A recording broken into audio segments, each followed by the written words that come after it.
नमस्ते दोस्तों, मैं डॉक्टर नीता और मेरे चैनल पर आप सभी का बहुत बहुत स्वागत है। और आज का अपना जो टॉपिक है वो है सिद्ध साहित्य।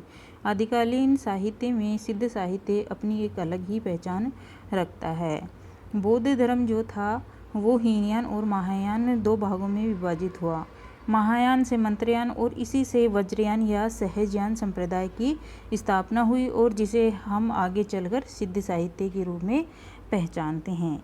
ये कह सकते हैं कि सिद्धों ने बौद्ध धर्म के वज्रयान तत्व का प्रचार करने के लिए जो साहित्य जन भाषा में लिखा वह हिंदी के सिद्ध साहित्य की सीमा में आता है।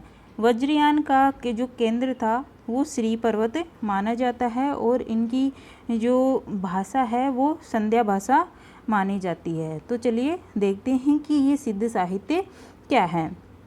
सिद्धों ने बौद्ध धर्म के वज्रयान तत्व का प्रचार करने के लिए जो साहित्य जनभाषा में लिखा वह है हिंदी के सिद्ध साहित्य की सीमा में आता है। जो बौद्ध धर्म के वज्रयान तत्व का प्रचार करने के लिए सिद्धों ने जो भी साहित्य साधारण जनों की भाषा में लिखा था वो उसे हम सिद्ध साहित्य में मानते हैं। राहुल सांक्रात्य ने 84 सिद्धों के नामों का उल्लेख किया है। राहुल सांक्रात्य ने जो थे उन्होंने 84 सिद्ध कवि माने हैं। सिद्ध सरहप्पा से ये साहित्य का आरंभ माना जाता है। जो सरहप्पा थे वो ही पहले कवि थे और इनके साहित्य से ही सिद्ध साहित्य का आरंभ माना जाता है। इन सिद्धों में सरहप्पा, सब्रप्पा, लुइपा, डोम्बिपा, कण्हप्पा, कुक्कुरिपा हिंदी के मुख्य सिद्ध कवि हुए।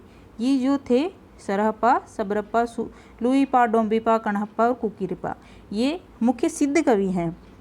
इनके व्यक्तित्व और कृतित्व के बारे में हम यहाँ पर विस्तार से चर्चा करेंगे। सबसे पहला कवि है सरहप्पा। ये सरहपाद, सरोज वज्र, राहुल भद्र आदि कई नामों से प्रख्यात है।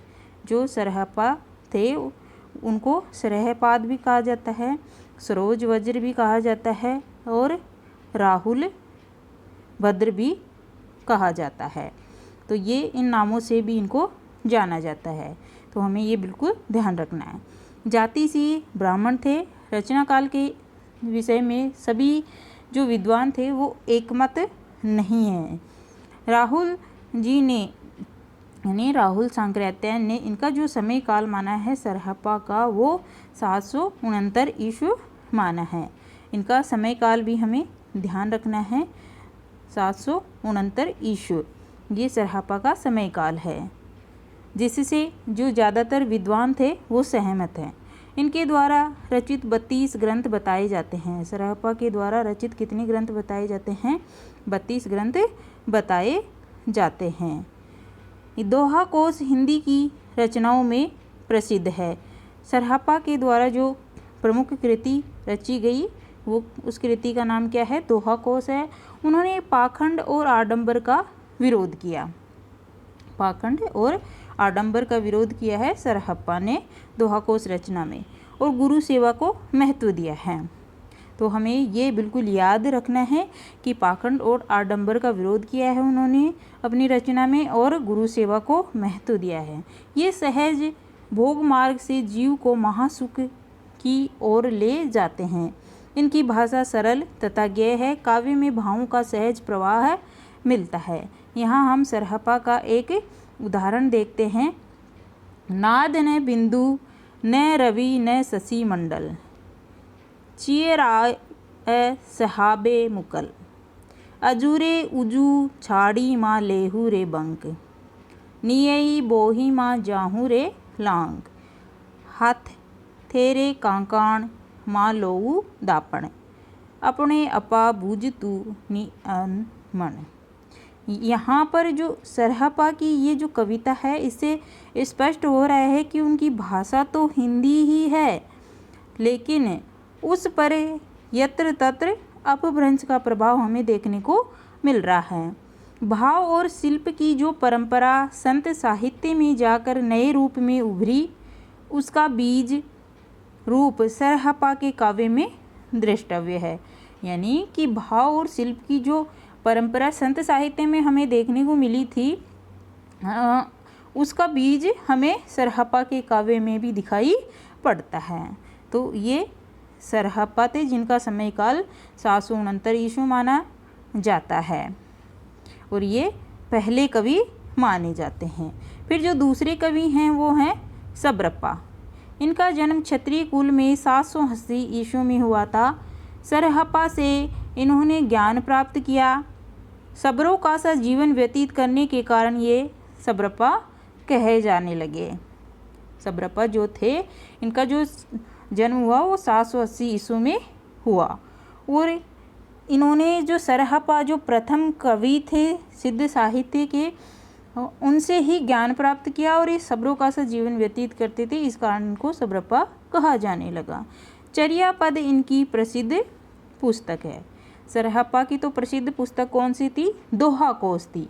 और सब्रप्पा की प्रसिद्ध पुस्तक कौन सी है? चर्यापद। ये पुस्तकें जो ग्रंथ हैं इनको हमें बिल्कुल अच्छे से याद रखना है। ये माया मोह का विरोध करके सहज जीवन पर बल देते हैं और उसी को महासुख की प्राप्ति का मार्ग बतलाते हैं। ये माया मोह का विरोध करते हैं और सादा सिंपल जीवन पर बल देते हैं। इनकी कविताओं के भी कुछ पंक्तियाँ हम देखते हैं कि हेरी री हेरी ये मेरी तैला बाड़ी खसमे समतुला, पुकड़े सेरे कपासु फुटीला, तैला वाडीर पासेर जो हेणा वाड़ी तायला, फटेली अंधारी रे आकाश फुलिया। ये इनकी पंक्तियाँ हैं सब्रप्पा की। फिर आगे जो कवि हैं वो हैं लुइपा। ये राजा धर्मपाल के शासनकाल में कायस्थ परिवार में उत्पन्न हुए। सब्रप्पा ने इन्होंने अपना शिष्य बनाया। सब्रप्पा ने शिष्य किसे बनाया? लुइपा को।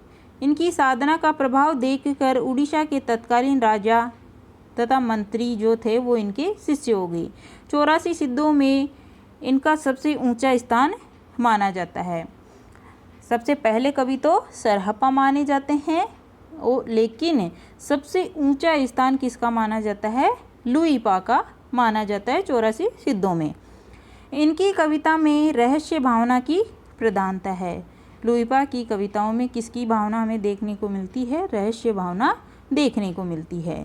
लुइपा की कुछ जो पंक्तियां हैं वो है क्रा आ तरुअर पंच विडाल, चंचल चिये पैठो काल, दिट करिए महासुह परिमाण, लुई मर मई गुरु पुछी अजान।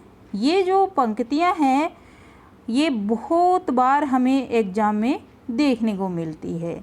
जो आपके नेट जेआरएफ के लिए पेपर होता है उसमें बहुत बार पूछा जाता है ये पंक्ति, तो ये हमें ध्यान रखना है। फिर अगले जो कवि है वो है डोम्बिफा। मगध के क्षत्रिय वंश में 840 ईस्वी के लगभग इनका जन्म हुआ। विरूपा से इन्होंने दीक्षा ली। इनके द्वारा रचित 21 ग्रंथ बताए जाते हैं। डोम्बिफा के द्वारा कुल कितने ग्रंथ? 21 ग्रंथ बताए जाते हैं, जिनमें डोम्बी गीतिका, योगचर्या और अक्षर द्विकोपदेश विशेष रूप से प्रसिद्ध है। हमें ये बिल्कुल इनकी जो रचना है वो याद रखनी है। डोम्बी गीतिका, योगचर्या और अक्षर द्विकोपदेश। इनकी कविता के भी कुछ उदाहरण हम यहाँ देख लेते हैं कि गंगा जमुना माझे रे बई बहर नाई, ताही पुडीली मातंगी पोई आली ले पार करई, बाह तू डोम्बी बाह लो डोम्बी वाटत बहिल उछारा, सदगुरु पाऊ पये जाई बिपुणी जीर्ण उरा। ये डोम्बिफा की कुछ पंक्तियाँ हैं। ये पंक्तियाँ हमें याद रखनी हैं। फिर अगले जो कवि हैं वो हैं कणहप्पा। कणहप्पा जो थे इनका जन्म कर्नाटक के ब्राह्मण वंश में 820 ईस्वी में हुआ। बिहार के सोमपुरी स्थान पर ये रहते थे। जालंधर को इन्होंने अपना गुरु बनाया था। कणहप्पा ने किनको अपना गुरु बनाया? जालंधर को। कई सिद्धों ने इनकी शिष्यता स्वीकार की थी। इनके लिखे 74 ग्रंथ बताए जाते हैं, जिनमें अधिकांश दार्शनिक विषयों पर है। रहस्यात्मक भावनाओं से परिपूर्ण गीतों की रचना करके ये हिंदी के कवियों में प्रसिद्ध हुए। इन्होंने शास्त्रीय रूढ़ियों का भी खंडन किया है। इनकी कविताओं के भी ये उदाहरण हम देखेंगे। आगम व्यय पुराणे पंडित मान बहंती, पक श्री फल अलिय जी में वाहे रित भ्रमयंती। फिर अगले जो कवि हैं वो हैं कुक्कू रिपा। इनका जो जन्म है वो कपिल वस्तु के एक ब्राह्मण वंश में माना जाता है और इनके जन्म काल का कोई कुछ पता नहीं है। चरपटिया इनके गुरु थे और इनके द्वारा रचित 16 ग्रंथ माने जाते हैं। ये सहज जीवन के समर्थक थे। इनकी जो कविता हैं उनके कुछ उदाहरण इस प्रकार हैं कि हाऊ निवासी खमन बतारे, मोहोर विगोआ कहन न जाई, फेंट लियू गो माई अंत उड़ी जाही, जा एथू बाहाम सो एथू नाही। इन प्रमुख सिद्ध कवियों के अतिरिक्त अन्य सिद्ध कवि भी जन भाषा में अपनी वाणी का प्रचार पद्य में करते थे, किंतु उनमें कवित्व का उतना अंश नहीं जिनके आधार पर उसे साहित्य के विकास में योगदाता माना जा सके। जिन कवियों की पहले चर्चा की गई है उनका साहित्य ही हिंदी के सिद्ध साहित्य के लिए गौरव का विषय है। इन कवियों ने हिंदी साहित्य में कविता की जो प्रवृत्तियां आरंभ की उनका प्रभाव भक्ति काल तक चलता रहा। जो सिद्ध साहित्य के कवि थे उन्होंने हिंदी साहित्य की में कविताओं की जो प्रवृत्तियां आरंभ की उसका प्रभाव भक्ति काल तक चला। जैसे रूढ़ियों के विरोध का अक्खड़पन जो हमें कबीर की कविताओं में देखने को मिलता है, इन सिद्ध कवियों की ही देन है।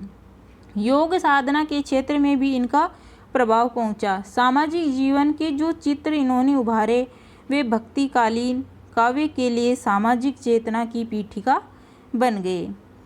कृष्ण भक्ति के मूल में जो प्रवृत्ति मार्ग है उसकी प्रेरणा के सूत्र भी हमारे साहित्य में मिलते हैं। तो इस तरह से दोस्तों आज हमने जाना सिद्ध साहित्य के बारे में और मैं आशा करती हूँ कि ये आपको अच्छे से समझ में आ गया होगा। और वीडियो अच्छा लगा हो तो इसको लाइक कीजिए, शेयर कीजिए और चैनल को सब्सक्राइब कीजिए। साथ ही बेल आइकन का बटन ज़रूर प्रेस करिए ताकि मेरे द्वारा बनाए गए वीडियो का नोटिफिकेशन आप तक पहुंच सके। धन्यवाद।